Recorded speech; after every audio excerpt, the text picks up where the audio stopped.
from bad Tommy Brown. So one of the Merry Little Breezes whisked Tommy Brown's old straw hat off his head over into the Green Meadows. Of course Tommy ran after it. Just as he stooped to pick it up, another Little Breeze ran away with it. Then they took turns, first one Little Breeze, then another Little Breeze, running away with the old straw hat, just as Tommy Brown would almost get his hands on it. Down past the Smiling Pool and across the Laughing Brook they raced and chased the old straw hat, Tommy Brown running after it, very cross, very red in the face, and breathing very hard. Way across the Green Meadows they ran to the edge of the wood, where they hung the old straw hat in the middle of a thorn tree. By the time Tommy Brown had it once more on his head, he had forgotten all about Mrs. Redwing and her dear little nest. Besides, he heard the breakfast horn blowing just then, so off he started for home up the Lone Little Path through the wood. And all the Merry Little Breezes danced away across the Green Meadows to the swamp where the bulrushes grow, to see the new speckled egg in the dear little nest where Mrs. Redwing was singing for joy. And while she sang, the Merry Little Breezes danced among the bulrushes, for they knew, and Mrs. Redwing knew, that some day out of that pretty new speckled egg would come a wee baby Redwing. Chapter 2 Why Grandfather Frog Has No Tail. Old Mother West Wind had gone to her day's work, leaving all the Merry Little Breezes to play in the Green Meadows.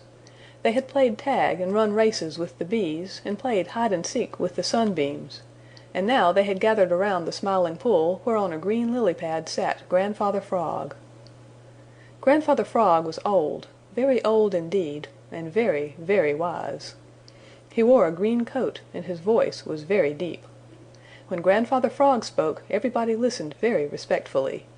Even Billy Mink treated Grandfather Frog with respect, for Billy Mink's father and his father's father could not remember when Grandfather Frog had not sat on the lily pad watching for green flies. Down in the Smiling Pool were some of Grandfather Frog's great-great-great-great-great-grandchildren. You wouldn't have known that they were his grandchildren unless someone told you. They didn't look the least bit like Grandfather Frog. They were round and fat and had long tails, and perhaps this is why they were called pollywogs. "Oh, Grandfather Frog, tell us why you don't have a tail as you did when you were young," begged one of the Merry Little Breezes. Grandfather Frog snapped up a foolish green fly and settled himself on his big lily pad, while all the Merry Little Breezes gathered round to listen. "Once on a time," began Grandfather Frog, "the frogs ruled the world, which was mostly water. There was very little dry land, oh, very little indeed. There were no boys to throw stones, and no hungry mink to gobble up foolish frog babies who were taking a sun bath." Billy Mink, who had joined the Merry Little Breezes and was listening, squirmed uneasily and looked away guiltily. "In those days all the frogs had tails, long handsome tails of which they were very, very proud indeed," continued Grandfather Frog. "The king of all the frogs was twice as big as any other frog, and his tail was 3 times as long. He was very proud, oh very proud indeed of his long tail. He used to sit and admire it until he thought that there never had been and never could be another such tail.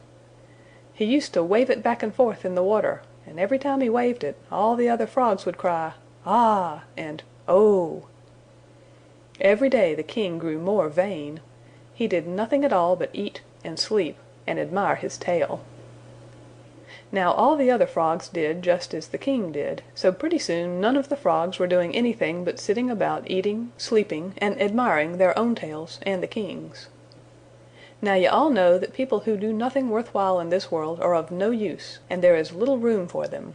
So when Mother Nature saw how useless had become the Frog tribe, she called the King Frog before her, and she said, 'Because you can think of nothing but your beautiful tail, it shall be taken away from you.